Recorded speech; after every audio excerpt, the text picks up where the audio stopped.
Hello and welcome to episode 99 of the Life in General podcast. My name is Nick. My name is Ian. And as always, you can email any questions or comments to contact@lifeingeneralpodcast.com.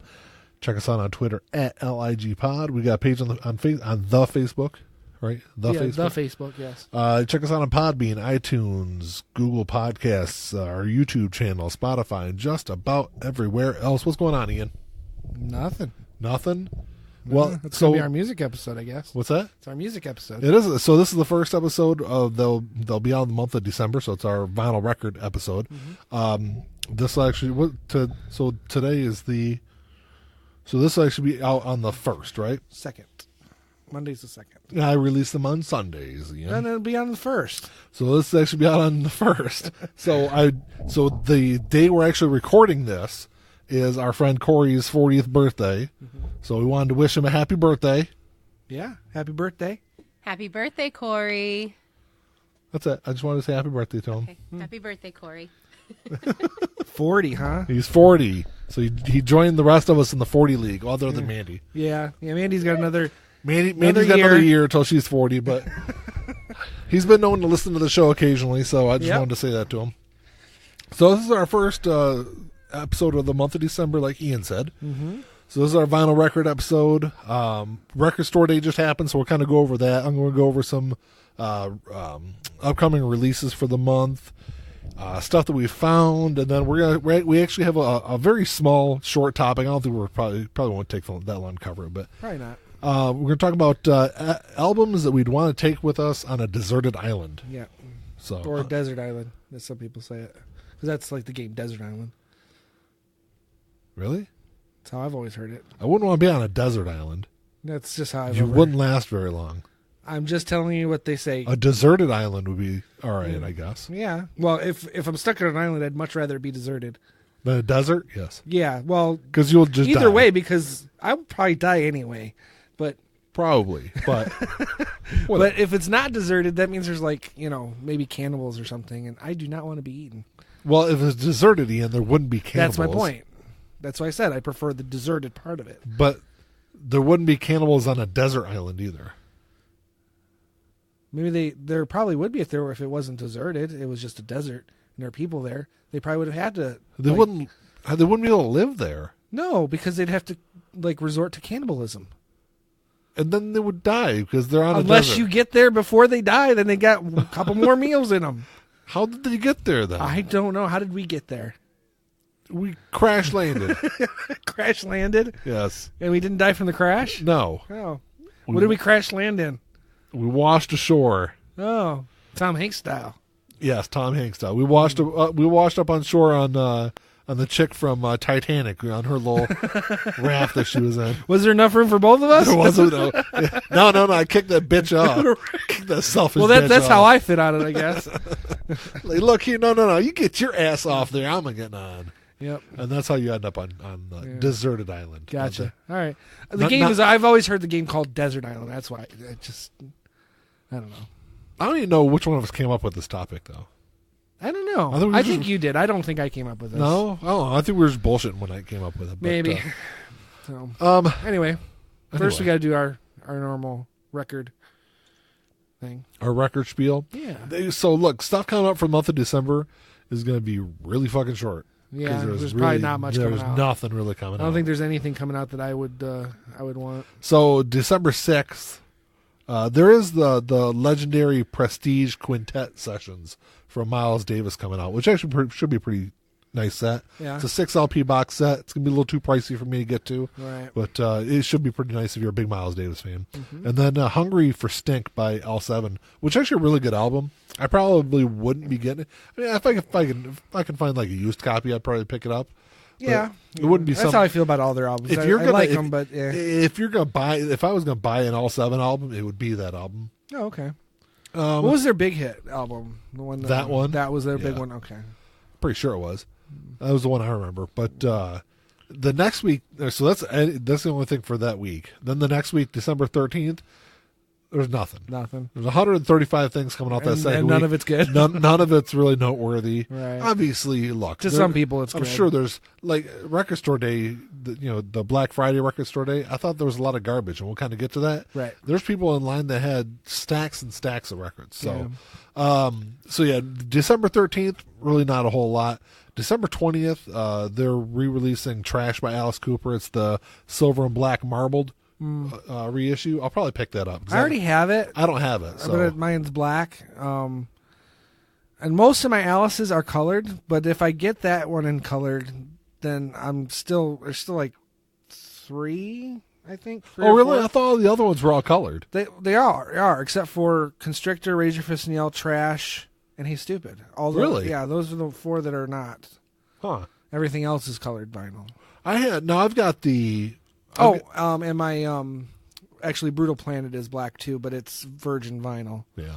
So I had all the Blank albums, and I've kind of gone through and repurchased all of them in the colored vinyl also. Yeah. I don't know, it's one of my things though.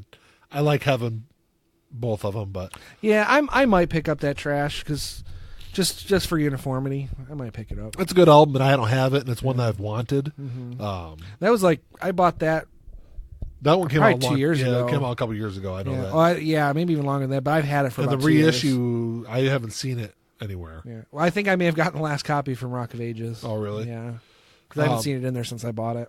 And then, so that's the only thing really on December 20th. There's only 51 releases, at least from what I saw online. For the whole month of December? For that whole week. Oh, for the whole month, there's 430 releases. Oh, okay. Yeah. There's 241 the first week. The second week, there's 135. The third week, there's 51 releases that Alice Cooper Trash. December 27th, do you know how many, if you can do the math real quick in your head, do you know how many that leaves? Less than 100. 3. Definitely less than 100. I couldn't really do the math because I couldn't remember the first 2 weeks you mentioned. I knew there was one that was 100 and some, so I was like, Definitely less than 100. Yeah, definitely. So December 27th, there's 3 releases coming out. There is Believers Never Die Volume 2, which is the greatest, another greatest hits by Fall Out Boy. Okay. I've got all the Fall Out Boy albums. Jack is a big Fall Out Boy fan. So unless there's something new on there. Right. That would be the only reason I would pick something like that up. Yeah. But that's it, man. It's like 1, 2, 3, 4, 5 things of note for the entire month of December. So it's pretty thin. Yeah. I'm assuming because of Record Store Day, the Black Friday Record Store Day, I think that falling so late in the year. Right. I think there's probably not a whole lot left. Even like and it's the end of the year. A lot of artists don't release new stuff at this time of year. And even like going into the beginning part of next year, that doesn't really seem to be. Right. Well, I think January, the only thing I know of for sure is, and I don't even have a date yet, is I know Ozzy's new record's supposed to come out in January. And then Green Day's new one in February. February, yeah. So I made a list actually because I was telling you how bored I was at work yesterday. I made a list of all the artists that have albums coming out next year. And there's a few that are questionable, but Bush has a new album coming out next year. Green Day, Alice, Ozzy, possibly Metallica, Pearl Jam, supposedly. Yeah. And there was a couple others, but I can't remember now. But there's not a whole lot that's been confirmed. Nothing confirmed. Well, most of those. The ones that are not are the Metallica one, the Pearl Jam one. I didn't think Bush had announced anything either. No, theirs is announced. Yeah, it's got a title and everything. I don't Okay. remember what it was, but it's not. I don't think it has a date yet. Gotcha. That was the thing. But it said early, so like I think it was like so. Even if it's like estimated for January, February. Even if it's not, it'd be at least mid to 2020. Yeah, like second quarter, right, something like right. that. Counting Crows might have a new album coming out next year. Yeah. So, yeah, but anyway. Back to our topic. So as far as like Record Store Day goes, the Black Friday Record Store Day historically hasn't been as good as the main Record Store Day. Yeah, the one that happens in spring. Well, I think the Black Friday one is it's kind of like a hybrid. It's Black Friday and it's the record store. They kind of blend the two together just to kind of hype it up, maybe? Yeah, so I'm going to use... I know this isn't going to make sense a lot to Ian, and probably not to anyone that listens to us, but I kind of look at it like soccer, okay? So in the off season in soccer, you have a period where you're allowed to sign new players. Okay. And it's called the transfer market. Okay. Mm-hmm. So from I think it's mid-July until the end of August, the transfer market's open. You can go in there, and January and the summer months, and that's the big transfer window. Okay. And that's where most of the deals happen. That's your spring record store day. That's the meat of it. That's the bulk of it. And then there's a mid-season period. Where you kind of do it for the same. In the month of January, every year, it's mid-season for most of the world as far as soccer leagues go. Mm-hmm. So you've got the winter transfer window. Nothing really happens a whole lot. You get a lot of little minor deals that happen, but there's no big players that move from team to team generally in that. But winter. Even little players can sometimes make a splash. Yes. So that's kind of how I look at the Black Friday record store day. Right. There's stuff that comes out, and you might get something kind of interesting here or there, but there's never anything really big. And I even looked back for the last 4 or 5 years. I went back, and for most of those years, I wouldn't have gone out to get anything. Last year for Black Friday, I went out just to kind of go out. Yeah. It was kind of the first one I'd done. And I stood in line for a couple hours. It was probably about an hour and a half. I stood in line. I was probably 3/4 of the way back in the line. There's probably 75 people or so ahead of me last year. And I went through the whole line, went through the whole store, and didn't buy anything.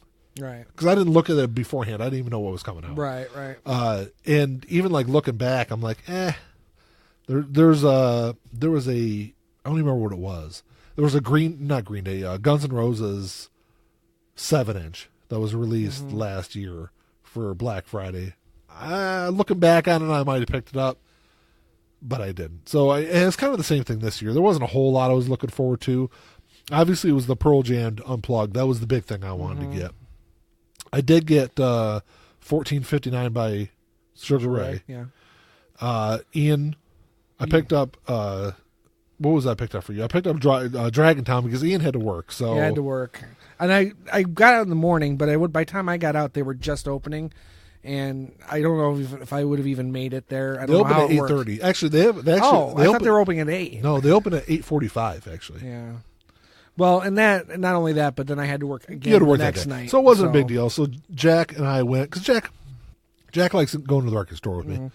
So I asked him if he wanted to go sit out in the cold with me for a couple hours, and he was down for it. So we went, I want to say we got there about 4:30, 5 o'clock. No, it was about 5, almost, it was probably 5:30. I thought you messaged me, it was 4 something you were there. 4:35 or something like that. No, we left, I think that's when we left my house. Oh, maybe. I want to say we got... Because we were on Messenger chatting, because like I said, I was at work. So yeah, because Ian, of course, forgot his phone, so I couldn't really... Well, I left it in the car on my lunch, because I run up to my car on my lunch, and that's the second time I've done it in 2 weeks. Yeah. I haven't done it the whole time I've worked there, and now I've done it twice in 2 weeks, which is very weird for me. But so I got there about 5:40. So I messaged you at 5:40 in the morning. I told you there was... okay, that's what I was thinking then. Yeah. So we got there, 5:40, 5:45, something like that. And there wasn't a lot of people ahead of us. I would say probably, I think I told you 13, but I think there's 15 people ahead of me after I counted. And then within half an hour, 45 minutes, there was probably a solid 40 plus people behind us. Oh, wow. When the doors opened, there was a good couple hundred people in line. Really? Was it all the way down to the end of the building? It was past the end of the building. Wow. Okay. Now, granted, it wasn't like the spring. Right, because that goes around the building. Yeah. I mean, it went all the way to the street. I know this doesn't mean a whole lot to you guys listening at home, but I go to Dearborn Music in Dearborn, and it's in a strip mall.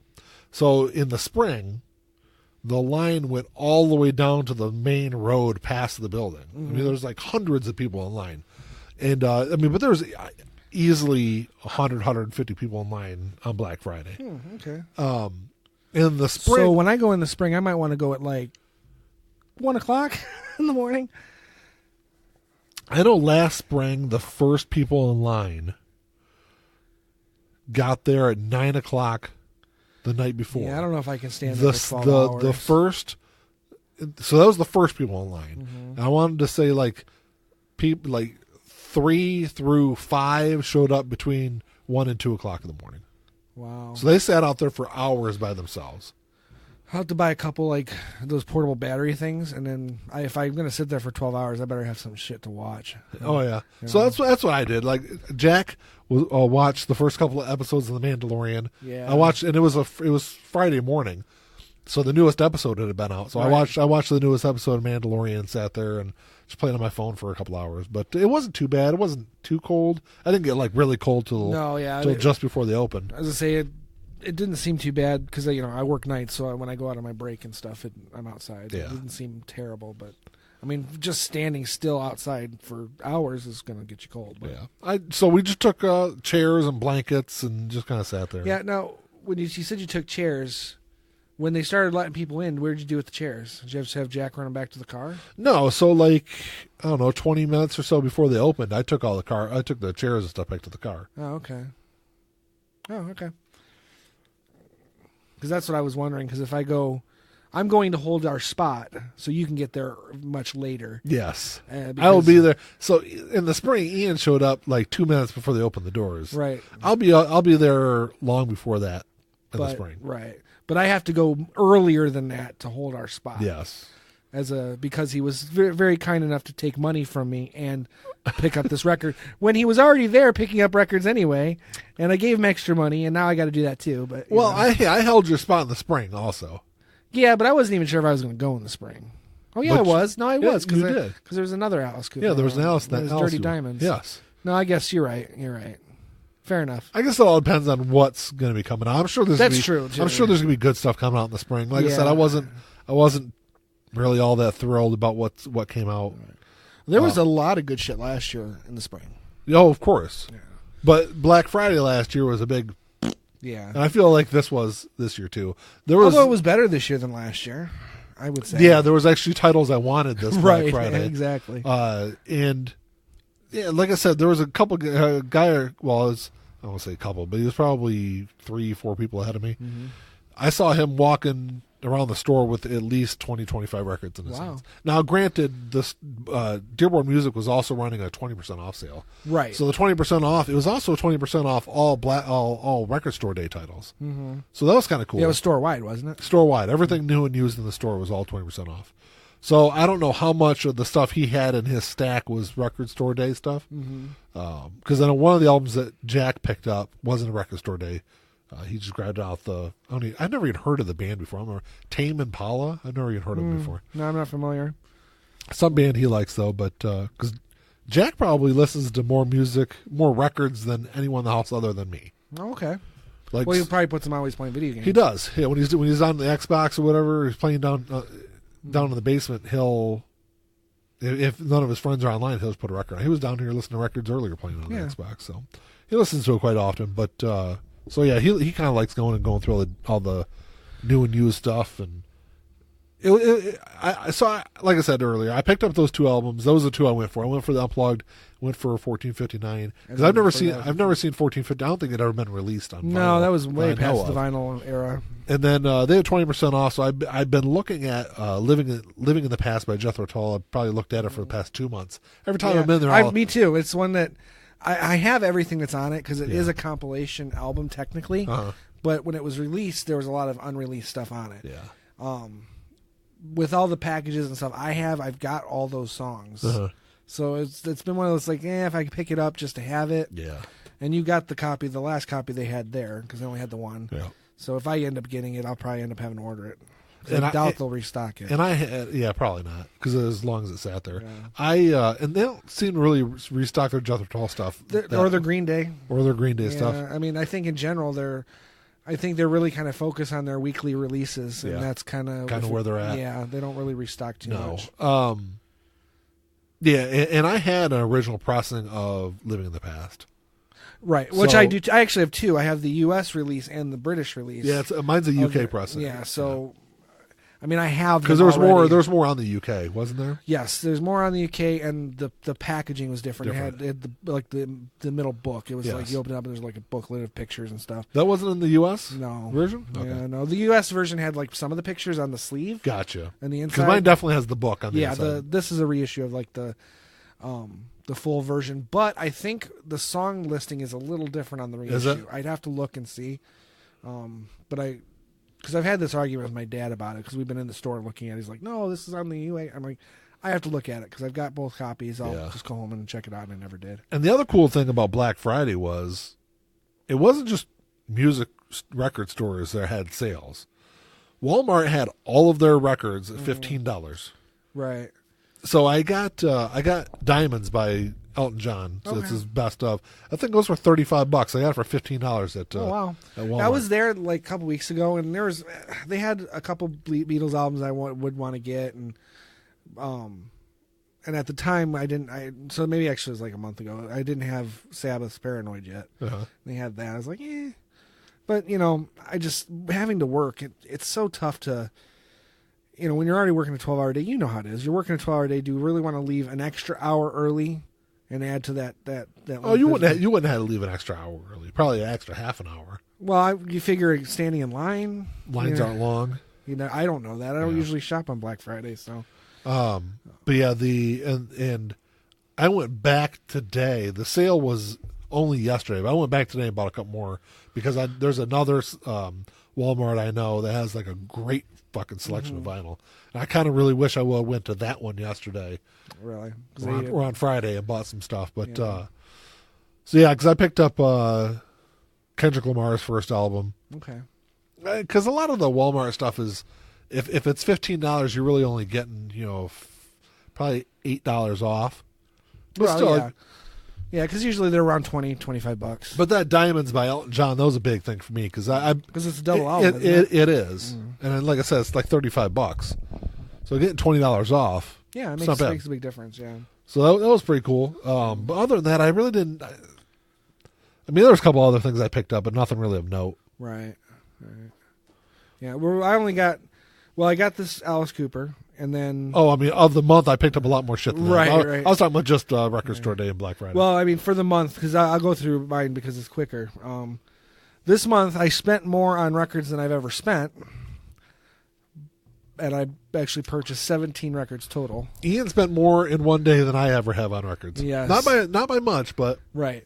This Alice Cooper Dragontown, which is a reissue, it's when I'm down to just two more Alice's. And now, real quick on it, before this one came out on Record Store Day, how much was it online? I've seen it as high as 120, and I've seen it only as low as about 97. Okay. So now, obviously, now that it's out, it'll be cheaper. Yeah, it is. Like I think I checked earlier, and like the lowest lower was the price, $25 or something like that. And that was just. But now now the $25 one is the Record Store Day one. Right?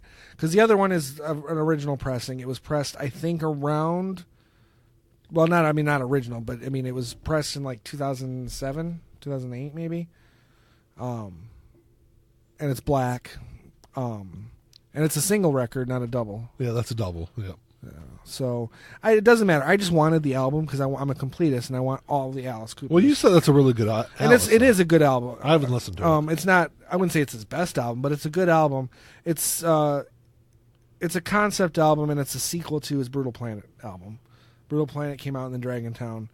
Dragontown is a town in Brutal Planet. It's kind of like a metaphor for hell. Mm-hmm.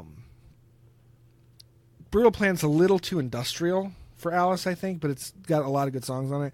This was a bit more rock oriented, so it was more in tune with normal Alice. And it's got one of the funniest songs on it that I've ever heard by Alice. It's called Disgraceland because Elvis is in hell. And it just makes fun of Elvis. I think we've talked about that. Yeah, he just makes fun of Elvis, and I just like that song. But I also special ordered, it hasn't shown up yet. As of the release of this, I'll probably get it when this is out, when this show goes out. The Ozzy Osbourne complete set. It's all of his studio albums, all of his live albums, and a B-side record. Mm-hmm. Plus a poster for every studio album and a booklet and all kinds of fun shit. And I paid $500 for it. So it's a hell of a price but it's a lot of records. It's a lot, and it's a lot of stuff. If you were to buy it, if they never release those individually, you would pay a lot more than $500 for those albums. Theoretically, yeah. I mean, I have half of them already, but the other half have either not been released on vinyl or are extremely out of print and expensive. Yeah. Like several $100s. Yeah, No More Tears is almost $200, and it's a 1991 pressing. but I don't want to pay $200 for one record. There's only one record I'm willing to spend that kind of money on, and I hopefully will get that soon. And you haven't done it yet. And I still haven't done that yet. So I don't know, $500 for. I mean, I didn't even figure out what that works out to per record. It's 16 albums, but it's 24 discs. So I'd have to look and see what that adds up to. Do you have your calculator out? I do, because since you're really bad at it. Well, that's about $31, which is little over about $31. Right, so. You know, it's about right for what you're getting. Yeah, because they're all 180 grams, and you know, so. And it works out for Nick too, because any of the Aussies that I already have that he might want, he can have those that that are original pressings. Yeah, so, that's cool. So that works out for you. So yeah, that's it. I spent even though I've already got. Well, I got a couple of them, but not all of them. No, well, you have Blizzard of Oz and Diary, right? Diary of a Madman. I thought I had something else too. Maybe not. I don't know. I got a lot of fucking. So you'll get Bark of the Moon, Ultimate Sin, and No Rest for the Wicked. Maybe I have Bark of the Moon also. Maybe not. Well, it's your record collection. I mean. No. So. Dude, I'm telling you, when I go to the record store, I have to look on Discogs. And I'm every like, time. Do I well, have it's because you this? have 500 fucking records. Almost. Yeah. So it's a little easier for me to remember what I have because I'm still under the 200 mark. Are you? Yeah. Oh, I'm like 170 now. Or well, actually, I might be closer to 175. It's not about quantity. It's about quality. Yeah. Fair enough. You can have 500 shit albums. That's true. I don't. I don't think I have. I wouldn't say I have any shit albums. Overall, no, I take that back. But they were hand-me-downs. I didn't buy them. Yeah. A couple Alan Parsons. I'm not a big fan of. Alan Parsons only did one good album, as far as I'm concerned. Yeah. Two, Stereotomy is all right, but Turn of Friendly Card is an all right album. Everything else he did, too pop disco-y kind of shit. So that's all you got was just the box set and this Alice. Yep. Mm-hmm.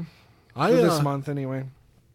Before I went on my little record store day spree, I'd only bought 16 albums before that for the month. I think I ended up at 27 total, but I mean, I didn't pick up a lot of like really big stuff. I was able to finish my Blink-182 colored collection because I got Buddha, Cheshire Cat, I got the California, the deluxe version of California, which is black, but I do have a colored version of that album. But the deluxe version has a whole nother album with a bunch of unreleased and demo stuff on it. And then I got Neighborhoods. I have the black. So Neighborhoods has two different covers. Okay. Both of them are black pressings. They do have a colored copy of it, but it was super fucking expensive, and that's not worth it. Right. And then at that point, you'd have three copies of the and I album. Would, because there's a black on white, and then there's a black on white and a white on black cover. So there's two different covers. Right. So I got the white cover. Mm-hmm. So that's kind of completed all my Blinks. I shouldn't say that. I've got one that's pre-ordered through SRC Vinyl. It's supposed to come out in December. You'll probably get in June? I'll probably get in fucking August next year after I threaten him 17 times. Because I got Sex, Love, and Rock and Roll from SRC. And seriously, their customer service, if you haven't dealt with them before, they're terrible to deal with. Right. They've got a good selection. They've got good prices, but they're terrible. They're terrible to deal with. The stuff never ships on time. Mm-hmm. I emailed them multiple times, never got a hold of anyone. I ended up having to go through because I use PayPal for all my stuff online. Right. I had to go through PayPal and start a case against SRC Vinyl to get them to respond to me. Right. Because I was gonna fight and get my money back. Mm-hmm. It was ridiculous. But they finally ended up responding to me and sent me my stuff. But it said ready to ship on their website for over a month. Right. And that's inexcusable. No. So I mean, I understand shit happens, but and that's what it was. They emailed me back and they said, look, they were having problems getting in a shipment. Mm-hmm. And that's but they could have said that ahead of time. Don't mark it ready to ship on their fucking website. Right. Well, and they should let you know ahead of time. Like as soon as it became a problem, they email you. Yeah, say, hey, look, it's on back order. Right. No problem. I've got no problem with that. Mm-hmm. It's all about communication. Exactly. And their communication is terrible. Terrible, yeah. I did finally get I'm sure you'll like this. Lover by Taylor Swift.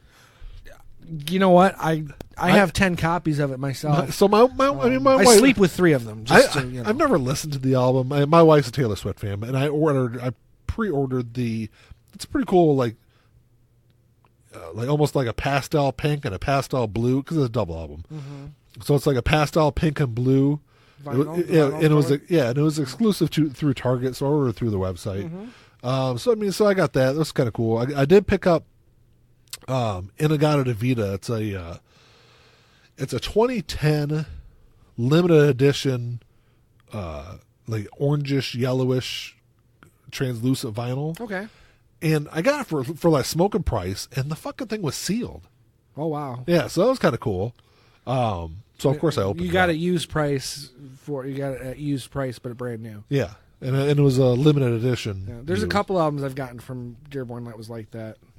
So, I did pick up the Black Parade picture disc by you did tell My me Chemical about that, Romance, which is one I've wanted for a long time. I have the limited edition reprocessing that they had of it a couple years back. I've got that. I've seen the picture disc like twice, and each time I'm like, I should get it, and then I'm like, I bought a lot of fucking vinyl already. I probably should hold off. And now, is that something? And I don't see it again for a while. Since you already have that album, is the picture disc something you would like want to consider framing?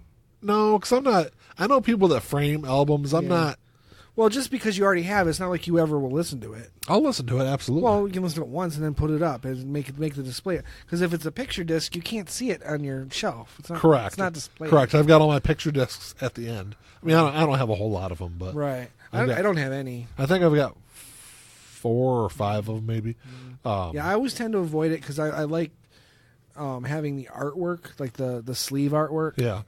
And the reason I got the Black Parade is because it's got the artwork on the cover of the limited edition one is artwork. It's done by the lead singer of the band. All right. It's his artwork, and it's actually so the picture disc is that artwork. So it looks pretty sweet. Yeah, I bet. It's pretty cool looking. Cover. I like the idea. It's just unless I'm willing to have multiple copies of albums, which I might. I'm considering buying 2 copies of an Alice Cooper. I might consider it. I don't have a problem because actually there's a 10-year anniversary edition of the Black Parade that I want to get also. So I'll eventually have 3 copies of it. I've got 2 copies of MXPX's new album that came out last year. Because you special ordered the. I got the black copy as part of the Kickstarter that they did. Then Mandy bought me the yellow version, the yellow translucent version for Christmas last year, and I just ordered. So when they did this package, and they created the Kickstarter, they had a, I think it was a splatter color, but it had a different. It was the same album artwork, but it was like a grayish tan kind of color artwork, so it was a different color, and it came with a 7-inch of the very first song that MXPX ever recorded. But I didn't want to pay, because I think I paid $25 or $30 for the black version. I didn't want to pay the $65 or whatever it was for that special edition. And then I kicked myself in the ass because it sold out really quick. And that was kind of as I was getting back into buying a lot of vinyl. And I was like, shit, I should have got that one because it was colored vinyl. It kind of looked really sweet. It had a different packaging. It came with something else. And if you go back and look on Discogs, the thing goes for over $200. Wow. Well, the band apparently I think what happened was there was people that didn't claim their Kickstarter not prizes, but merchandise from the Kickstarter. Right. Because they just announced last week, I think it was, a week before, that they did have a limited supply of those copies. And they were selling them signed by the band for like $85. Okay. So I already got that one on order. You saw that? I actually just autograph? got the shipping notification today for it. Do you saw that autograph we got Warp Tour? Yeah, in 2000? In 2000 we saw them at Warp Tour. We got I got the Warp Tour program signed, and Mandy got a hat signed, a Vans hat signed.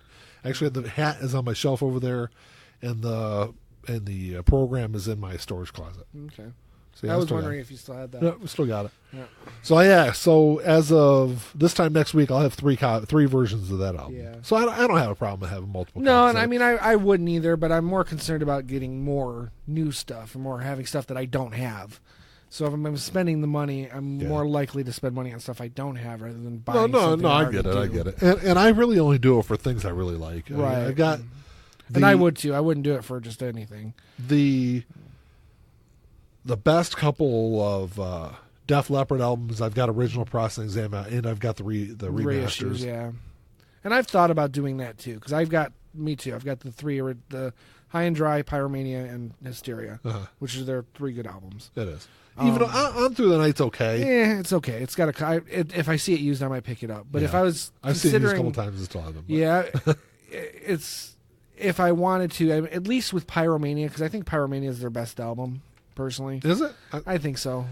In my opinion. It's close between, I mean, I would agree to a certain extent. It is a great album. I think, don't get me wrong. The other 2 are good. I just think Pyromania is their best.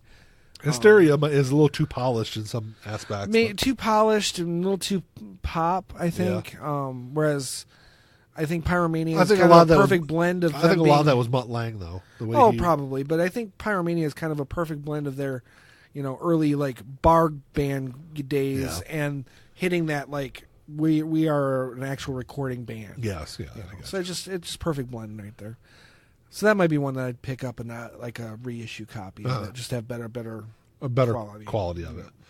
But overall, I mean, even like my Tulls, I've got duplicates just because I have my dad's originals, and anything that's been re-released, I've picked up new. So, and I will continue to do as long as they re-release them. And I've got original pressings of a lot of their stuff from the 70s.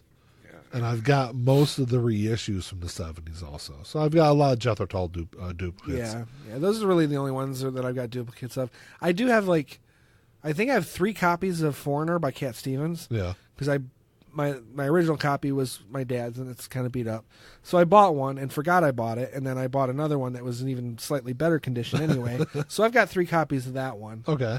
And I've got 2 copies of Buddha in the Chocolate Box because, again, I had my dad's and I found a better copy, so I picked that up. So there are albums I have duplicates of, but really there's got to be a point. But you don't count them in your. I don't count them because to me I want an accurate number of.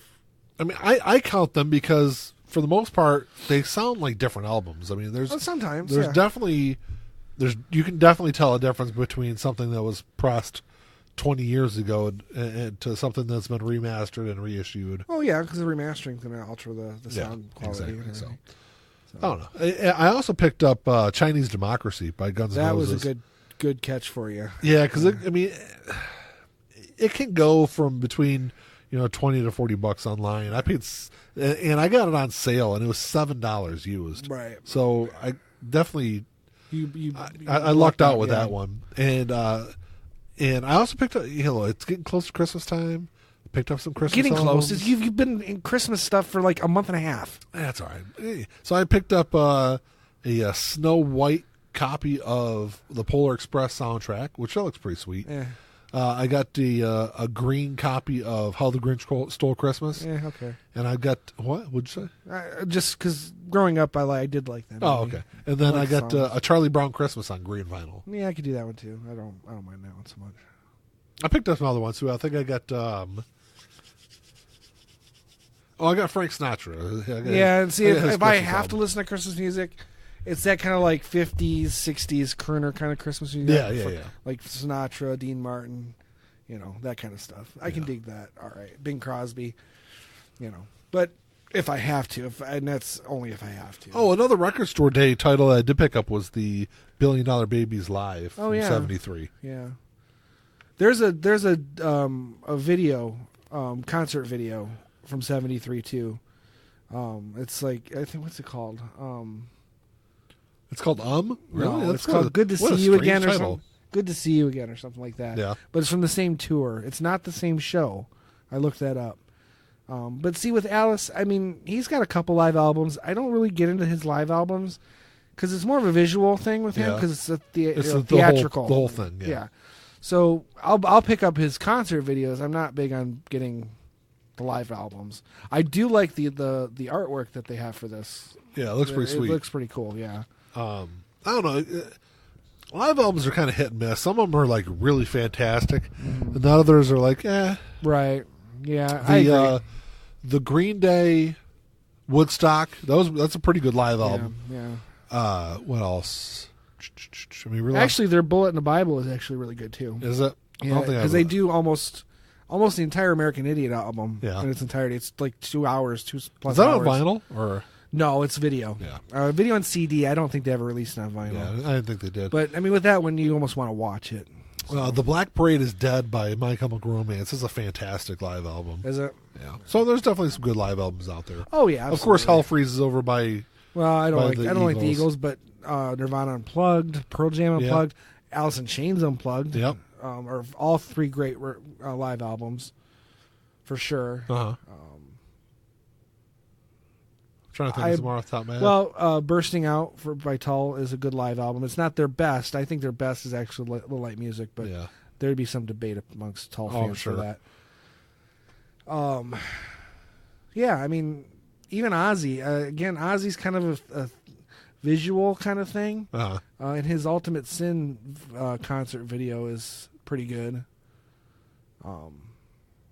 But I don't really have. No, actually, I take that back. Ozzy Osbourne's tribute album to Randy Rhoads. It's a live album. Yeah, that's a good fucking live album. Absolutely, and it comes in my package, which I was really excited about. You said package. The Mark, Tom, and Travis show is really good live album also.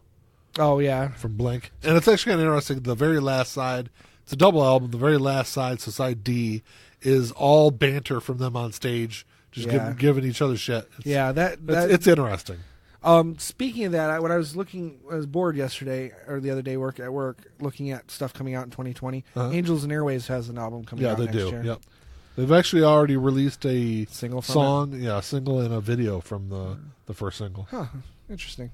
I'm not a huge fan of Angels and Airwaves. No, I didn't. I never really liked, because you bought their first album when it came out. No, I didn't. You had one of their albums when it first came out. Did I? Yeah. Because you made a big deal about it being, which one was it from Blink? Oh, it's Tom DeLonge. Yeah, okay. You're like, oh, this is, and I was like, oh, okay, I'll give it. I just didn't fit. It didn't sit well with me. Yeah. Yeah, it's different, and I mean, for what it's worth, it definitely is different. For what it's worth, it's got a couple of good tracks off of it, but it's, take it or leave it, I guess. I'd rather just listen to Blink, personally, if I between the two. Or Plus 44, but whatever. But that's kind of all I picked up for the month as far as like noteworthy stuff. Yeah, I can tell you the next month or two is probably going to be really, really lean for me too, because with the holidays, buying Christmas presents. Yeah, I always say that, but then I always find. Oh, I've never spent $500 on myself like that for records. I've obviously bought things that are expensive, like my TV and my computer and all that. Yeah, but I've never spent that kind of money on something like this before, ever in my life. Yeah. So that was an interesting experience. Yeah, you definitely got me beat. Just on a daily purchase. I don't have you beat overall. On anything else. Well, hey, I've kind of cut back on. You have. I mean, gosh, what was that? A couple months ago, I bought like 60-some albums in 1 month. Well, and it's been a while since I've been in the record store, so I'm actually to a point now where I almost have to force myself not to go, because I know if I go, I'm going to spend $150. I just know it. Yeah, other than like this record, the record store day on Friday, the last couple times I've gone, I haven't really picked up a whole lot. Right. Just a couple of used albums. When I go now, I try to stay away from the new stuff. I'll just go through the used stuff and just kind of go. And I did that last time I went, but I didn't find anything used. I found everything new. Because that's where you get. That's where. Well, that's where I take that back, because the last time I went was when we went on that Sunday, and I picked up Pablo Honey, and was that this month? Where was that in October? No, that was this month. Oh, then I bought more than that. I bought Pablo Honey. I got Dehumanizer by Black Sabbath. I picked up 3 records. Because that was the day after we recorded last. Okay, you're right. So yeah, I actually bought more than that, because I spent almost $100 that day. Yeah. What else did I get? What else did you get? Pablo Honey, because I haven't put them in Discogs yet. Of course not. I got the 25th anniversary edition of Monster by R.E.M. Oh, yeah, that's right. Pablo Honey, Black Sabbath, Dehumanizer. And did I get one more? I think that might be it. Yeah. I think that's I thought there was one more you got. There was one more. And actually, the other one was... What the fuck was it? It'd be nice if you would like have a program or something you could put these albums. There is one, and I've just been lazy. All right, lay off. As soon as I open them up, I scan them right into Discogs. Before I was doing that for a while, but now I'm just like I said, I've been lazy. No, you're right. There was one other fucking album I bought. I can't fucking remember what it was. Oh, geez. Speaking of live albums, there's a big one I was missing. What's that? Pulse by Pink Floyd. That's a fantastic album. Yeah, it's good. I'm not a huge Pink Floyd fan, but. The next year, the 40th anniversary, or is this year, 40th anniversary of The Wall, they're releasing a special edition of that. Yeah, no. I don't think there's anything new on it, though. Mm-mm. It's just 40th anniversary edition. Yeah, I mean, if it's not super expensive, that's the one I'll pick up for whatever, for what it's worth. Because Pink Floyd loves gouging their fans. Well, they do. Roger Waters in particular. Yeah. Well, here's the funny thing. If they really wanted to gouge their fans, though, they would just do a reunion tour. They would suck up all the animosity they have amongst each other because they could make a fortune. Because they're already doing it. Roger Waters is going to go on tour next year for his last. It's going to be his last tour ever. Tickets are going to be $300 fucking dollars. Right, but it's not Pink Floyd. He could charge $500 tickets. That's true. Pink Floyd. That's true. They can't do a reunion tour because one of them's dead. But well, you know what I mean. And Richard Wright was a big part of the band. Led Zeppelin. Robert Plant turned it down. They were offered $1 billion to reunite. Yeah, $1 billion as a unit. That's insane. And you know how they're going to make that money. It's not. Oh yeah, yeah. He turned it down. And for what it's worth, I would have loved for them to go on tour again, but I respect the decision to be able to turn that kind of money down. Oh, yeah. Pink Floyd, you will never see Pink Floyd together again. No, I know. It'll never happen. But I'm just saying, if they really wanted to gouge David Gilmour has already said it will never happen. Yeah. But for the right amount of money, I'm saying if they were truly into gouging, how much of the reissues and all that stuff is because versus the record label and everything else? So the gouging isn't really Pink Floyd. Right. It's the record label. It's Roger Waters. It's the combination. Roger Waters is the one that anything that comes through him is going to be expensive as shit. Right. That's just how it is. Huh. He released a Pink Floyd package last year. The dog's going nuts again. And it wasn't anything really special. I want to say it was like $500 or $600. Wow. Yeah. Interesting. Well, luckily, very few of the artists I listen to are like that. I mean, I was sticker shock, obviously, $500 for Ozzy's, but there's a lot to it. There's a lot to it when we break it down. Really, because we figured out per album it's like $30. Yeah. But there's posters, there's a booklet. There's a lot of stuff to it. There's a lot of stuff to it. So, really, ultimately, it's cheaper than that even. Yeah. So I guess onto our topic. Yeah, we do have one. So someone threw you on a raft right now. I was stuck on an island. Yeah, and said, "Okay, you can take 5 albums. What would you take?" And kind of the way I looked at it, I'm like, so I came up with. Because it was really hard for me to come up with 5. Oh, I think it wasn't that hard for me. So I end up with 15. Oh, I could definitely add to it for sure. So what I'm going to do is I'm going to kind of go through my honorable mentions first. Okay. And then at the end I'll kind of get to my 5. Okay. So you want me to do the same thing? Sure, if you would like to. Okay. What would you say? 10 honorable mentions? Yeah. Okay. Definitely. Boys for Pele by Tori Amos. Yeah. It's probably should be a desert island album or deserted island album, but it's not. It kind of falls a bit short. Monster by R.E.M. Yeah, and that really Monster. It's one you could listen to for the rest of your life. Monster. It's a tough up. Well, yes, because Automatic for the People is on my island. Gotcha. And that was kind of the other thing too. I mean, for other than like one exception I made, I tried to pick no more than one. There's one exception artist. For me too. Okay. Same thing. So, Monster, the Yes album by Yes. Yeah. Yes. Yes. Tea for the Tillerman by Cat Stevens. That's a good one. Yeah. That's definitely a good one. Although that was one that was like really tough not to take onto the island. Yeah. I don't have any Cat Stevens on the island, but it was a tough one. Pretty much any Alice Cooper could be in my honorable mentions. Yeah. For the most part, there's only maybe like one or two that I would absolutely not consider, but same with the Ozzies. But none of them are going to end up on the or one Alice Cooper, but none of the Ozzies, unfortunately. Yeah. Wow, that's about it, really. Those are, I guess, are honorable mentions. Really? Yeah. Well, I mean, there's Underwater Sunshine by Counting Crows. There's From the Choir Girl Hotel from Tori Amos. There's any of the Sabbath albums could qualify technically, specifically between Paranoid Volume 4 and Masters of Reality. So, I mean, any one of those three albums could potentially be honorable mentions. All the Blues Travelers except for one, because one is an island, desert island album. You're giving away your... I am, because it's like...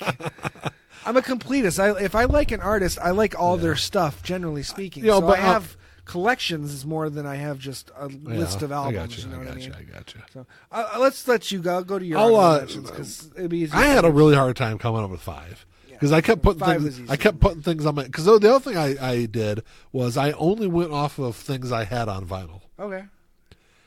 I know you can't really say that because you don't have all your... No, but I think all 5 of mine are... I have them.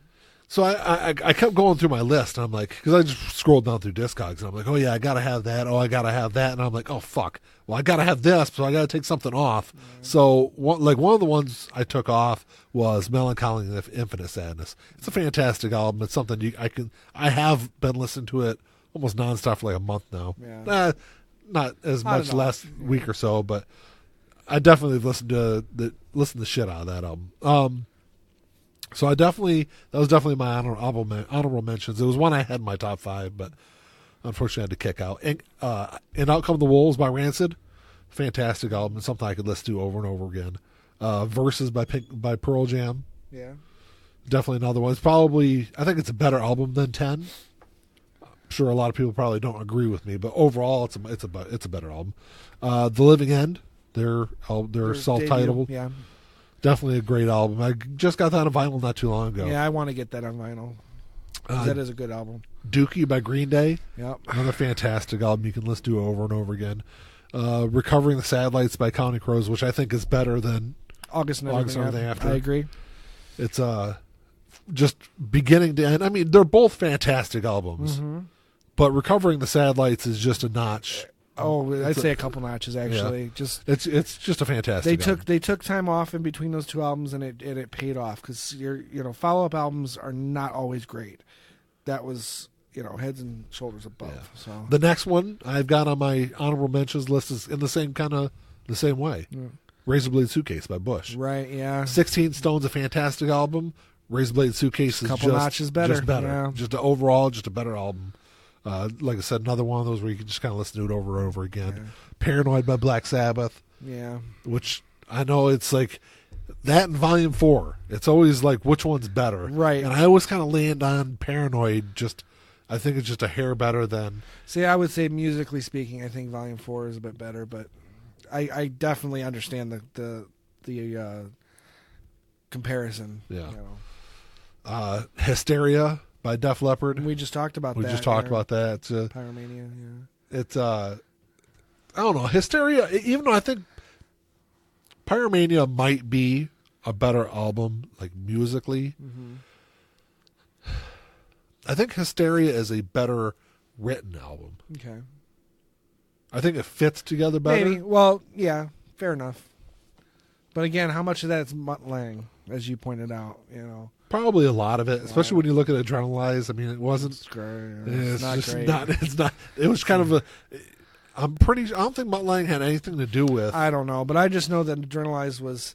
Let's take everything that everyone seemed to like about Hysteria and just do that. It was like a whole album of Love Bites.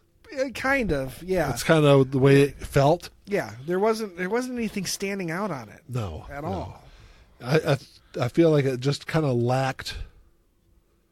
I don't want to say it lacked passion, but it did. That's a fair. It lacked heart for sure. Yeah, I'd say it's definitely a fair assessment, because it just And then the other one, my last honorable mention, was one that really kind of pained me, because it was one of the first things I put in my top 5, And at the end of the day, I had to take it out because there was another album from this band that had to be in the top 5, and that was Animals by Pink Floyd.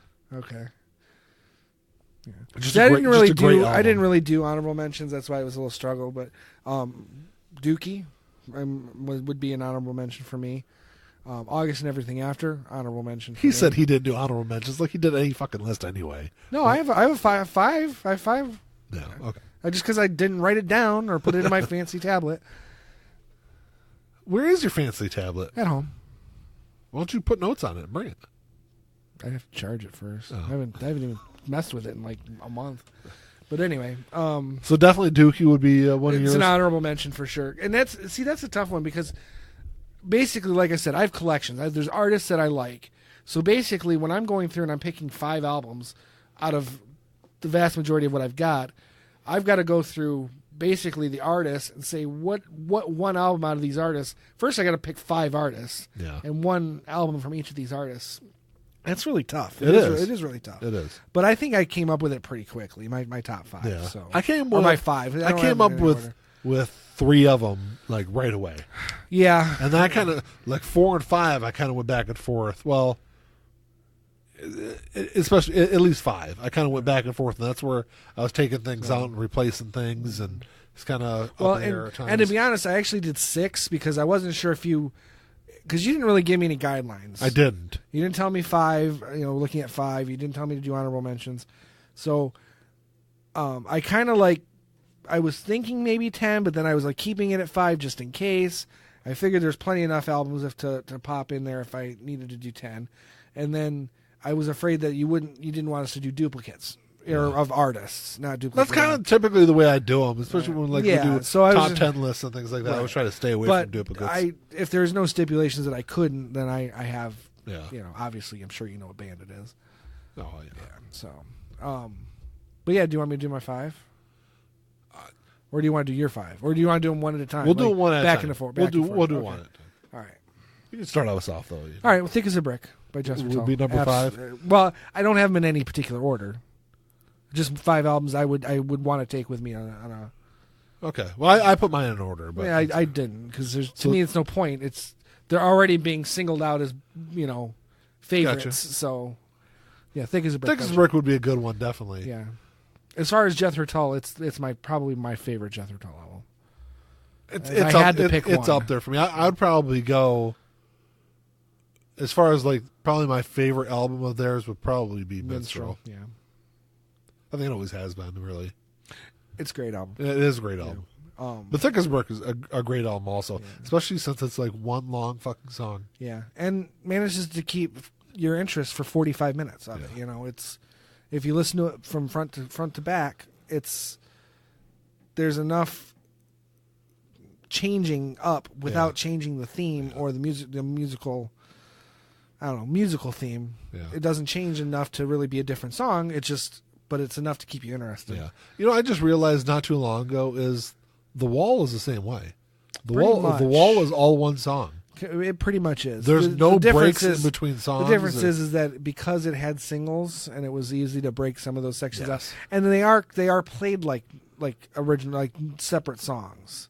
They're all played as one basic. They all flow together. Yes, but there's no break. And there are certain songs that have musical themes that kind of go through Absolutely. them. But not all of them do. And some of them are different enough to be separate songs. But I'm not disagreeing with you. It is kind of a single concept.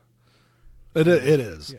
And actually, if you listen to it, I just listened to it beginning and end within the last week, and because we were just talking about it not too long ago, right. And if you listen to it all together, it's really kind of easy to hear the story as you kind of go through it. But anyway, something I haven't done in a long time. So. It's The Wall is an album that definitely grew on me in the last 5 years because there for a long time. Even the movie, I probably haven't seen the movie in 25 years. Yeah, it's probably been almost that long for me too. It's probably over Jeremiah's house. It's probably the last time I saw it. Mm-hmm. But I never really thought much of the album. It had a couple of good songs. Mother's a great song. There's some other ones, but I just never really thought that much of it. And then like I said, over the last 5 years, kind of listening to it, kind of understanding it and what they were doing, it's really a great album. No, it is. I agree. But I didn't have it on my list. I was just going to ask you, is that on your list? No, it's not. I know which Pink Floyd album is on your list. Of course, because I think it's one of the greatest albums ever recorded. But I got so at number 5, I had Hell Freezes Over by the Eagles. I know it's kind of like a best of, but it's a live album. It is a live album, and it's kind of an unplugged live album too. Technically, it's very acoustic. They had acoustic elements to it, but the Eagles had acoustic elements to their music anyway. Yeah. But it's even the songs that are on there are a lot of them are far superior recordings to the original recordings. Better versions, better arrangements. So overall, it's definitely a great album. I mean, I remember listening to because I remember watching the special when it first aired. Right. I don't remember what it was, PBS or I think it was PBS. Yeah, and then a lot of it aired like on MTV every hour on the hour, basically. Yeah. It seemed like it was part of. I think it's part of their it was drives. Yeah, it was. Yeah. It was. So yeah, that was definitely that was one I had on my list that I was replacing other albums with originally, and then finally I had to settle on one, and that was kind of the one I picked. Okay. My next one, just for simplicity, is Minstrel in the Gallery. Okay. Because again, it's such a great album, and we're talking pretty much the rest of my life, Tull being my favorite band, I had to pick two. It had to be those two, you know. And Minstrel, like I said, it's a fantastic album. It's beginning to end, it's a great album. Yeah, exactly. Well, I feel that way about the vast majority of the Tull albums, but I can understand how some people might not think that on some of the albums. Definitely the first half of the 70s, all their albums are fantastic. Yeah. All of them. Well, I mean, the only one you really seem to have a problem with is Stormwatch, and that's the last of the 70s. No, yeah. And I mean, Stormwatch is a great album. Also, I don't think it's my third favorite. If I had to pick three, that would have been the next one. Yeah. So, but I know that's not. War Child is. It's a good album. I don't think it's as good as some of the other stuff they did in the 70s. And see, that's kind of how I feel about Tool to Rock and Roll. I can't feel the same way. Tool to Rock and Roll, I think, was clever and different for the time. And looking back on it, if you look at a lot of the themes in it, because it is essentially a concept album as well. Yeah. You look at the theme of it, I think the theme was ahead of its time. Because it was kind of a response to this up and coming like punk thing that was happening in the mid to late 70s, where bands with we can't say no musical talent, but so bands writing songs 2 minutes long with simple chord structures, and that's it. It's just boom, boom, boom, we're done. Going up against these bands who are writing these long epics. 30-minute songs, 45-minute songs, like Emerson, Lake and Palmer, yes, Jethro Tull. That all those bands were just kind of being pushed to the side. It was kind of a response to that. Yeah, well, I get it. But I think overall, that theme and everything holds up better today, 43 years later, than it did at the time. So it's an album I appreciate more now than I did back in the day. So, but overall, I don't know. For me, the two of my five, Jethro Tull's Thick as a Brick and Jethro Tull's Minstrel in the Gallery. Yeah. So. What I had at number 4 was When Your Heart Stops Beating by Plus 44. Okay. Which was a side project from the early 2000s, mid 2000s, from Blink-182. It just Mark Hoppus, Travis Barker, and then some other guy playing guitar. I don't remember who it was, but it's just a fantastic album. Actually, I just listened to it this morning. Actually, just listened to the whole thing. Mm-hmm. But it's definitely one of my top albums for sure. Interesting. So, next one for me is Alice Cooper's "Muscle of Love," which wouldn't be most people's first pick if they had to choose one Alice album. If I had to pick an Alice album, it would definitely be up there. Yeah. Most people would go with Killer or School's Out or Love It to Death. And I could see. And overall, and even $1 Million Babies. But Muscle of Love, for some reason, there's just something about the structure of the songs on that album that, it's still an Alice album, but it somehow stands apart from the other albums. No, I understand. So just because of its uniqueness for the time, and it was still in that early with the Alice Cooper band era. Uh-huh. So that would be my next. Yeah, one. if I had to pick an Alice, it would probably be, I'd say either that or School's Out. I don't know. School's Out's a pretty hard album to beat. Overall, the problem is it's got the song "School's Out" on it. I know that's not the best song on the album. It's not the best song on any album. I mean, Blue Turk, I think, is the best Blue song. Turk and My Stars. Yes. My Stars is actually one of my favorite Alice Cooper songs of all time. Blue Turk is such a great song, though. Yeah. And they're back to back. I mean, you put them on, it's boom. Yeah. Blue Turk, My Stars, and those are great songs. But yeah, it would be a tough one. If I had to choose between those two, it would be tough. But Muscle Love has the benefit of not having the song "School's Out" on it. So, just because it's so cliche. It really is. It really is. But I mean, it's still a good song. It's still a good song, and I still like seeing him play it live. But it's like, it's just so cliche. Yeah, I know.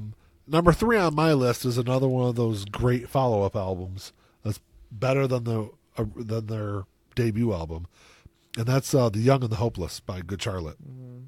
It's a fantastic album. It is what it is, I guess. Right. Yeah. My number 4 is Recovering Satellites. Yeah. Because Counting Crows, that's their best album. It is. Don't get me wrong, they're my second favorite band next to Tull. Mm-hmm. So there really isn't a bad album in the bunch. But obviously, if I had to pick their best album, it's Recovering the Satellites. I definitely like their first 2 albums better than anything else that they've released since then. But I don't know. Every album's kind of got a different vibe to it. So, no, I get it. So it really just depends on a mood almost.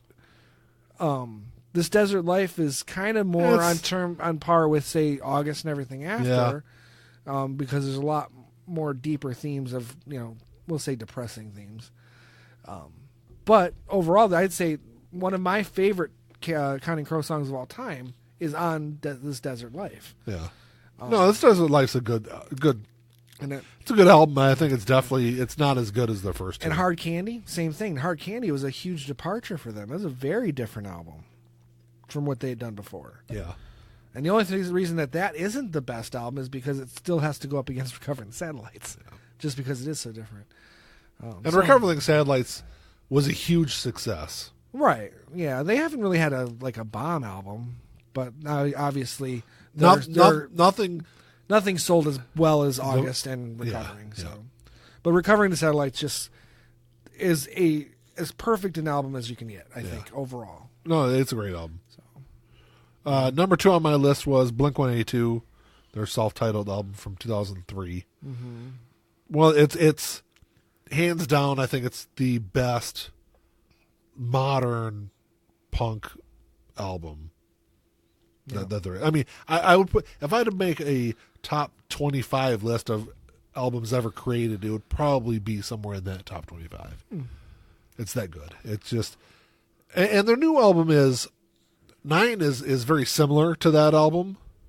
I don't know if they tried to do it that way or not, but it's definitely not to the heights of what that album is. Mm-hmm. But the funny thing is, a lot of Blink fans hate that fucking album because they felt it was too poppy, and it was too much of a.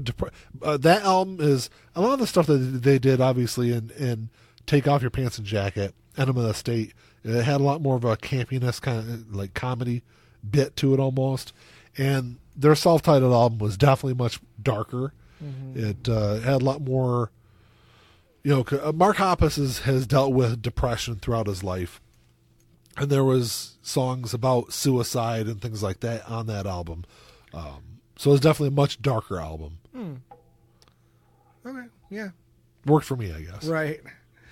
This isn't one. I guess this is the last one technically. Yeah. But like I said, I had a couple extras that I would have considered, like not honorable mentions, but actual, because I wasn't sure what your numbers were. But it's 4 by Blues Traveler. Uh-huh. But I really had a hard time between 4 and Straight On Till Morning. Yeah. Because I think overall, Straight On Till Morning is a better album. You think so? I do. But 4 is, it's got one of my favorite Blues Traveler songs of all time.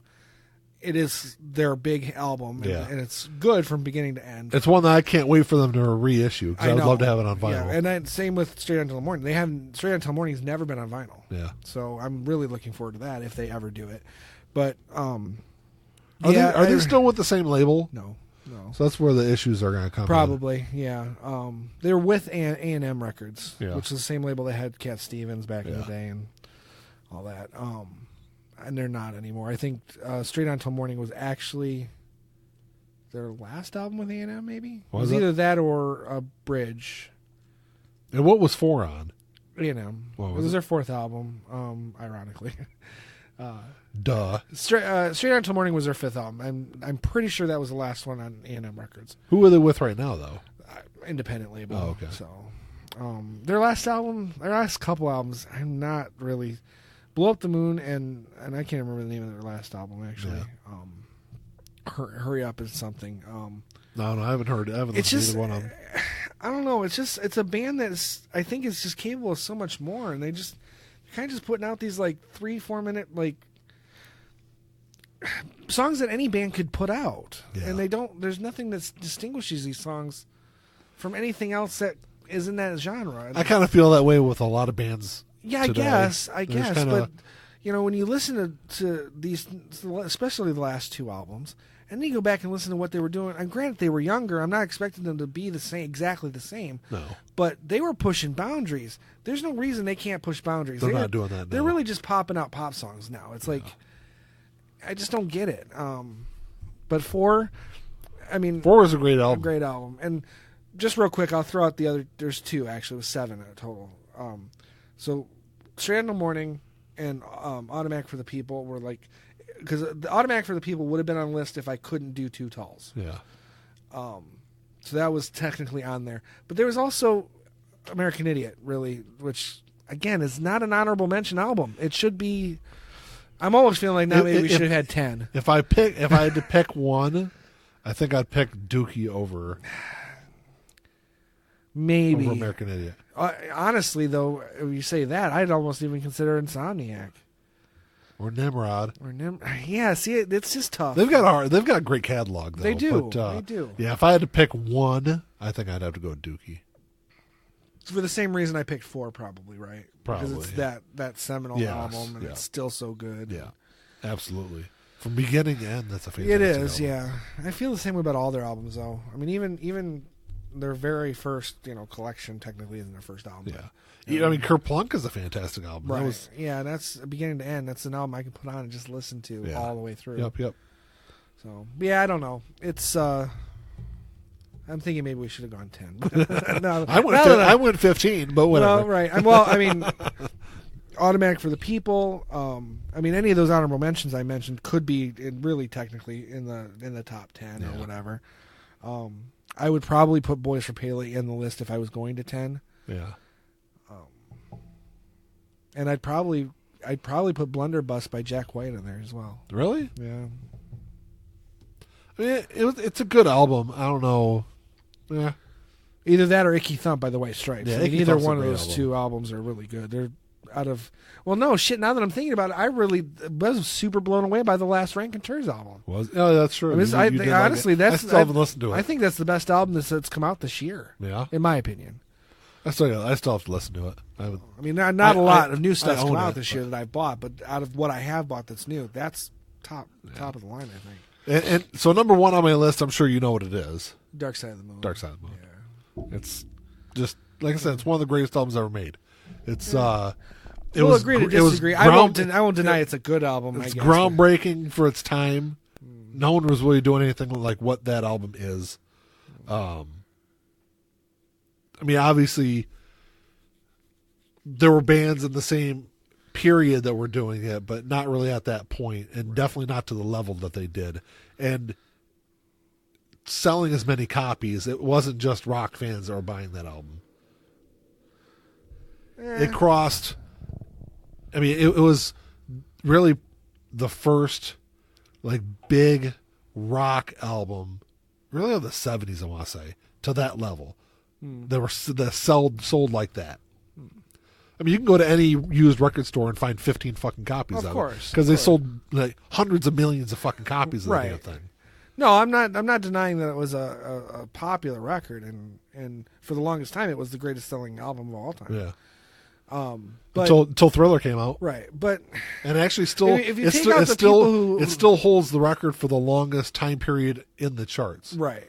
It charted for like 17 years straight. If you take out the people who bought it just because they thought it was a drug album, I mean, how much does that decrease the sale of that album? And then take out maybe the Fairweather fans who bought it just because they wanted to be cool. You know, there's on that album, there's only one song that isn't a just great song. And that's On the Run. It's probably the one song that everyone that hates the album probably points to, because it's the one song that's long and runs on and has kind of the same tone throughout the song. A lot of their music does that. That album does not. Fair enough. And not to say that on other recordings where those songs do that's bad. Yeah. But that's kind of been my problem with Pink Floyd overall, is it's kind of droning. It's droning music. And in 1973, when Dark Side of the Moon came out, that was fine because that was different. But there's only unique. One song on that album that's like that, right? Though, and that's On the Run. But subsequent recordings after the fact, because even like Animals, some of those songs is like, okay, you've played these same notes over and over again. It's done. Dogs on Animals is a perfect example. It's a 17-minute song, and it drones so bad. There's only like one part where it kind of like repeats itself, but it's still. But when it repeats itself for like 4 fucking minutes, right? And so I don't know, but with Dark Side, it's Speak to Me is a great song. Breathe, On the Run. I normally skip On the Run. Money, Lunatic. Austin Them, Brain Damage, Eclipse. They're just great fucking songs. They are good songs. There's no denying that. They are good songs. I mean, it wouldn't be on my list, obviously, but you can't deny that album is up there as far as popularity, sales, recognition. I mean, being a recognizable album. So, yeah, I mean, I can't argue with any of that. And Reese always laughs at me whenever we go to when we're walking through Target or whatever, or walking through Walmart. She sees the rainbow. And I walk by the records. She always laughs because I go through all the records, and I always find all the copies of Dark Side of the Moon, and I always put them in the front because I feel like no record should ever sit in front of it. She always laughs at me. Yeah, I'd laugh at you too, because that's I mean, me personally, I would put any one of my 5 albums in front of that. Oh, wow. Specifically, I would say that for me, if I had to compare, and granted I'm biased because it's my second favorite band, I think Recovering the Satellites is a far better album than Dark Side of the Moon. Absolutely, just hands down. In terms of quality, feeling, songwriting skills, absolutely, I would put it above it. That's just my opinion. I'm not. There's no way for me to. I can't quantify that. But anyway, it's a good thing I didn't ask for your opinion, so it's okay. Yeah, well, you should know by now that when it comes to things, Ian has to throw his opinion out I there. Absolutely do. And guess what? So do you. Well, that's why it's my show. Whatever. It's our show. Yeah, sure. Because you're not doing it by yourself. Yeah, but I mean, that's true. I'm not sitting here talking about myself. But, no, if it was your show, you would be talking about yourself. Because I mean, you could do that. And if it was Ian's show, it would just not be recorded. You guys would never hear it because it would never get edited. Right. Oh yeah. I'd record it and it'd sit in my folder for 6 months. I don't know, man. That's all I had, though. I thought it was kind of a neat kind of topic to talk about. No, and like I said, there's either one of us could probably come up with. If we're sticking with 5, we could each probably have like 5 separate lists of 5. Exactly. It was so fucking hard. And I guarantee you, if we're both stuck on the same island with our 5 picks, I guarantee you we'll both be like, damn it, I really wish I'd have brought that other fucking album. Yeah. So. Yeah, it like 1, 2, and 3 I came up with real quick. Yeah. And then, I mean, obviously for the Tulls, I knew I was going to pick at least 2 Tulls, so. Yeah. And then I was like, well, I can't pick 3 because then why not pick 4 or 5 and just all be tall? I couldn't do just all tall. That's good. No, I mean I couldn't because there's so much other good music out there too. I think you'd get tired of listening to the same band. And I do. For I do. years. Absolutely. Yeah. Right now, I have. And that's why I was trying to find variety. I went through a little Ozzy when I was leading up to spending the $500 on Ozzy. So I was listening to some Ozzy because I create a playlist on Spotify that's just all of his albums in order. And I was even just putting them on shuffle. And then I was like, well, I just spent $500 on these records. I'm not going to burn myself out on this because I'm going to fucking listen to those when I get them. I mean, that's when I get it. Hopefully I get it early Monday because that's all I'm doing once I get it is just listening to fucking Ozzy records. But now I've just got a playlist I made for my old job at work, or my old work. It has like 250 some songs in it, and it's just random songs, all just Tall Counting Crows, Live, Pink Floyd. There's a couple Pink Floyds in there. There's Bob Dylan, Paul Simon, Simon and Garfunkel, Cat Stevens. I mean, it's just got a bunch of stuff. Eddie Money's on there, Fucking Lionel Richie's on there. Hey, man, there ain't nothing wrong. I've got a couple Lionel Richie albums. Yeah, and there's 2 Lionel Richie albums I think I will end up buying. Which are? Can't Slow Down and Dancing on the Ceiling. I got Dancing on the Ceiling for sure. I'm not sure if I've got. Because I had them both on cassette, and I wore those cassettes out. But that was like early days. That was like at that. I was kind of transitioning from the Michael Jackson phase, and that was kind of in part of the transition. Lionel Richie was your bridge? Well, in a sense. Not really. He didn't actually connect to anything because it kind of went from Michael Jackson / Lionel Richie to like Bon Jovi, Alice Cooper, Ozzy Osbourne, Metallica, hard rock, It kind of, once I hit that Alice Cooper point, it was just like all hard rock at that point. But it was, to me, and I'd agree with this to this day, Michael Jackson is one of the greatest songwriters we've ever had. Oh, absolutely. But Lionel Richie's a bit more of a mature songwriter. Yeah. So his music was a bit more mature than what Michael was doing. So. Not such a pedophile, Well, fair enough. At the time, we didn't know that. Correct. We're talking, mid-'80s. This is even like pre-Bad. Yeah. Which by itself is a decent album. Yeah. But Lionel Richie's been a great songwriter for a forever. long time. And like I said, his songs, even back then, were far even more with the mature. Commodores, I mean. Oh, yeah. Well, because, I mean... He wrote a lot of the songs. Yeah, he wrote a lot of their songs. At least all the really good ones. The good ones, right, exactly. Which was obvious once he went solo and was still writing really good songs. Yeah. So, but those two albums were pop enough for me, and I'd like to. I don't know if there is one, but I'd like to get like a Commodore's greatest hits too. I wouldn't mind having it because, like I said, because I'm definitely never going to buy Commodore's albums. Right? No, a greatest hits would be fine, I think. And like you said, I mean, those are pretty much Lionel Richie songs. Yeah, for the most part. I'm not into that kind of music so much, but those funk. I wouldn't even go as far as funk because I do like funk, but they're kind of more. Commodores were kind of funk, but especially when you got on like Brick House and things like that. True, I didn't think about that song, but yeah, I mean, they're kind of funk light.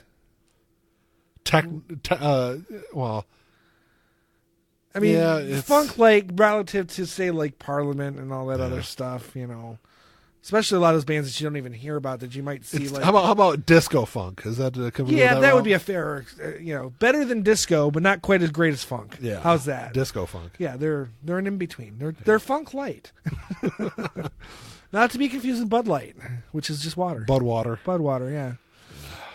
So, all right, man. That's all I kind of had. That's all I have too. Well, what the hell was that? It was my phone banging into my soda bottle. Oh. That's great for the show. Thanks, Ian. I'm leaving my mark, man, because apparently this isn't my show. So I'm like peeing on it in a sense, just to claim some of it as mine. Any questions or comments, you can email us at contact@lifeandchildpodcast.com. Check us on Twitter at LIG Pod. Yes. Good job, Ian. I listened. You listened because I said it an hour and a half ago. Right.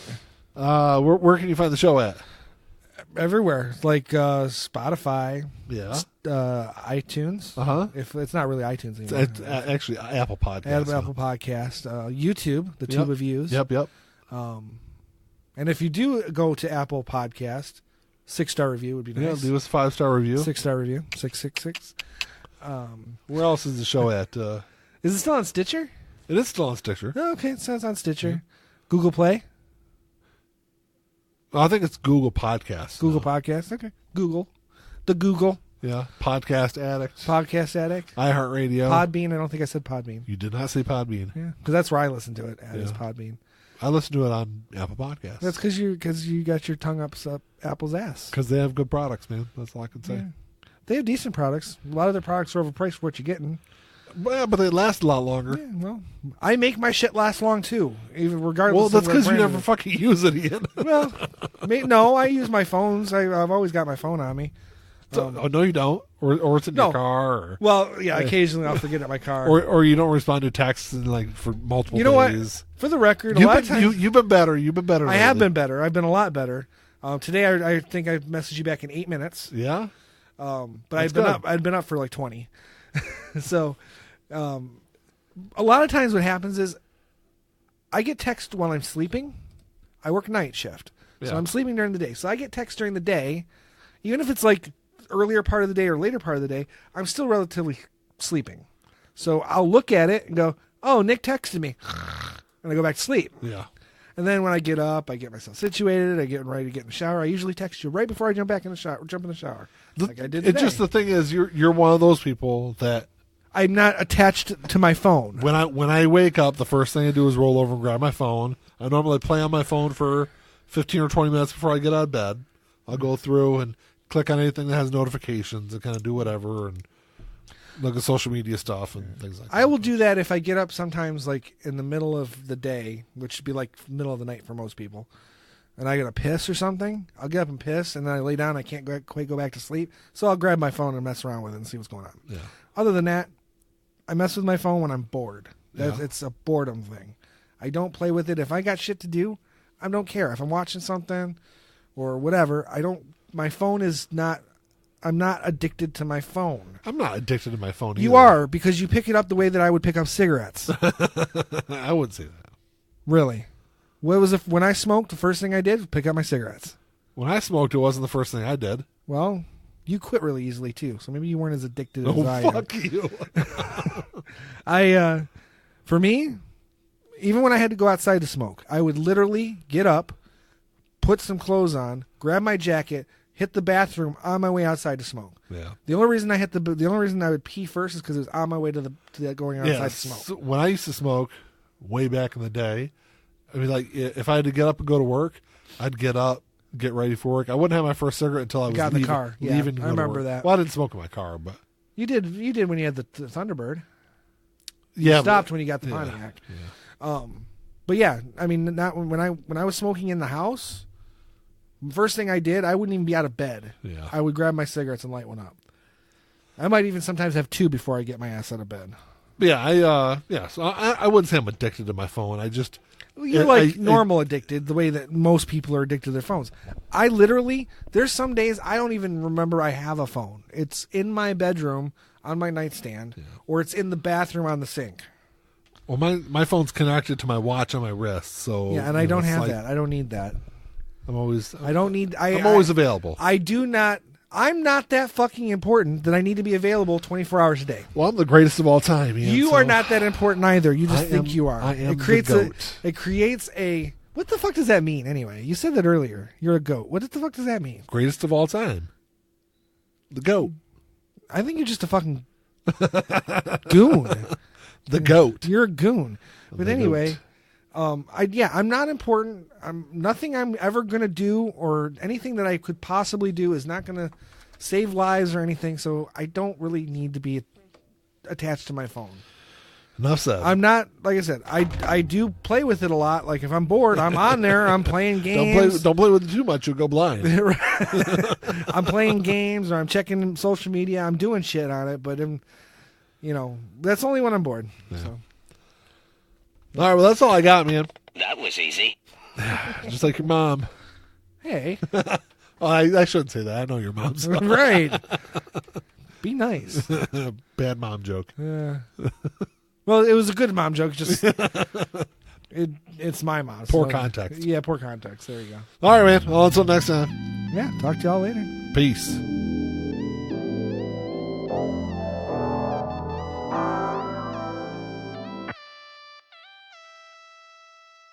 Play my role, let me tell you about it. This shit right here, man, I'm about it. Only real niggas reside around me. Yo, old lady, drop a guard around me. Dip like I know you can, bitch. Show me the ropes like we in the ring. Got you two cobras, you wanna hang. Shoulder to shoulder, them niggas basic. You know I won't lie. You Know that I ain't for that fuck shit. You niggas alright, but I'm way better and she love it. Know that y'all sick as fuck. Here go this tissue, bruh. We taking the dub, hoping you get you some. This hit like a pick me up. She taking my drugs. Know they see the sign. That's some dollar sign. Know they sick as fuck. Know they sick as fuck. Tell them get well soon. Tell them get well soon. Know you sick as fuck. Get well soon. Oh shit. Watch out, you the god, Billy. Oh shit. Right now, and I'm smiling in your face, bitch. With a gold smile, you should probably make placement to your eye. Niggas sick as fuck. Standing with niggas who down for that party. Who down for some bitches who showing their bodies. Swear to God, nigga, this Molly got me up and rolling. These bodies of water. Bring that shit in bottles. We mosh at the party. They hate when we style it.